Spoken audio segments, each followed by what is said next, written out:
Lyoto, first fight back in Los Angeles in a couple years. What's the feeling like to come back here? So, I've been living here in LA for 7 years. So to fight here is an amazing thing to have to in my career, to fight again here.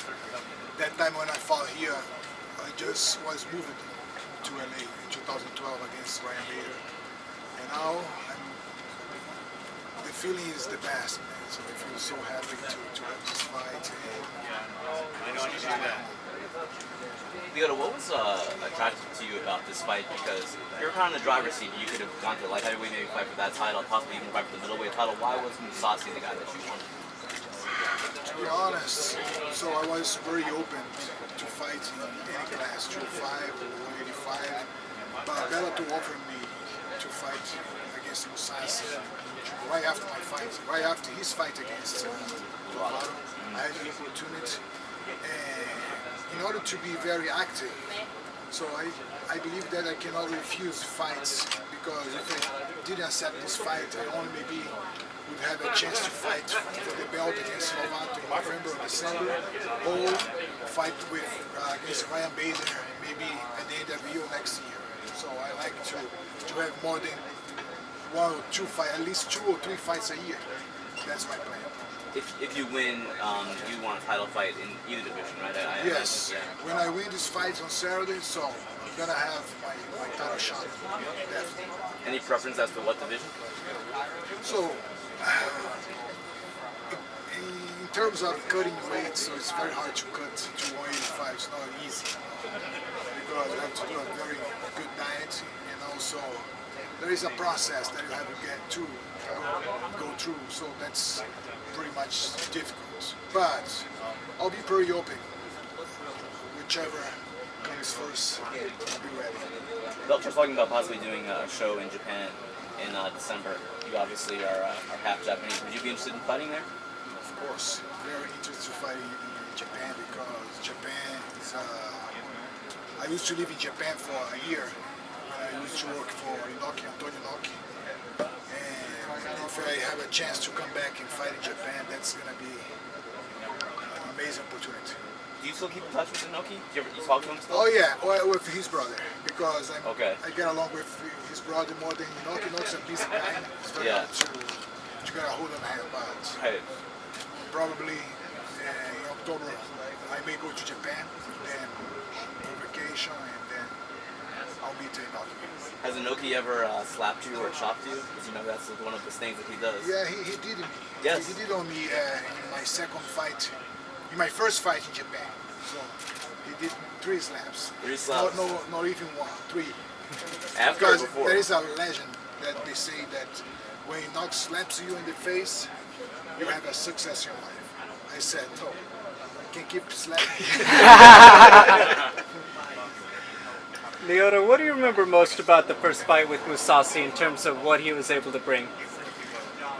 So, it was in 2014. It was in Brazil. I knew pretty much Mousasi, because back then I watched a lot his fights in Japan, in UFC as well. So I knew that what he probably could bring for that fight. And now it's another opportunity, it's another moment, another time. So we are the same fighters, so we cannot change everything. Of course, we evolved in some aspects of the fights, maybe on the ground, maybe on stand-up. It doesn't matter a lot, but usually you tend to maintain your accents or your essence. Coming off of a loss for him, do you think he's still just as dangerous? Do you think, he's still just as confident going into this fight with you? We never know. We never know how everyone deal with that situation. I don't know Mousasi in these terms, but I believe that every defeat can make you stronger, or can make you a little bit worried about the next fight. He said in the media scrum earlier that he wasn't disciplined in his diet heading into this fight. Do you feel like he's not taking you seriously? He said that he wasn't really dieting for this camp, for his weight cut. He says it's going to be a tough weight cut. Do you feel like he's overlooking you a little bit? So to be honest, so I try to put my focus on my stuff. I don't try to think about my opponent. The only day that I want to see his stuff is the day of the fight. You know, that the day that I have to face all my opponents. Is there any animosity between you two, just with some of the comments he made after the first fight and saying that you were greasing? No, from me. Okay. I'm a very good professional fighter. I don't take anything personal. So if he takes, it's not my problem. So I prefer to be away from this stuff because I can control more the situation of the fight. I can control more the fight itself. Where do you think he's improved since the first fight in 2014? I have seen his fight lately, and he pretty much improved a lot his ground game. Even though he had a tough fight against Lovato, but he improved a little bit his ground game. But as I said before, you can never change everything. So you can keep something from the past. There was talk about, is he the best middleweight in the world because of his win streak before he lost to Lovato? Obviously there's the debate, Robert Whittaker or Adesanya. For you, do you think that he was the best middleweight of the last couple of years? Yeah, Mousasi. Yes, one of the best for sure, definitely. Because Mousasi, when he was in the UFC, he was in the top position all the time. And he faced very legend fighters throughout his career. So he deserved this title for sure, to be considered one of the best middleweights in the world. We have the middleweight title fight, the unification fight happening next week in the UFC between Robert Whittaker and Israel Adesanya. Who do you see winning that fight, just as a fellow middleweight? It's very hard to say something because they have a different style. Mm-hmm. But I believe that Adesanya has more tools to beat Whittaker. I cannot say that's going to be an easy fight, but probably Adesanya has more tools. Gegard was here and he was again critical about the fight and the outcome and also the drug testing, and he said you were greasing. Do you have any thoughts on his criticisms of you? No whatsoever. So I don't want to mention anything about that. So I just want to keep my focus, as I said before, and see him the day of the fight. It doesn't motivate you anymore, doesn't change how you view him as an opponent? No, because I don't like to put any emotion in my training camp, any emotion in my mind.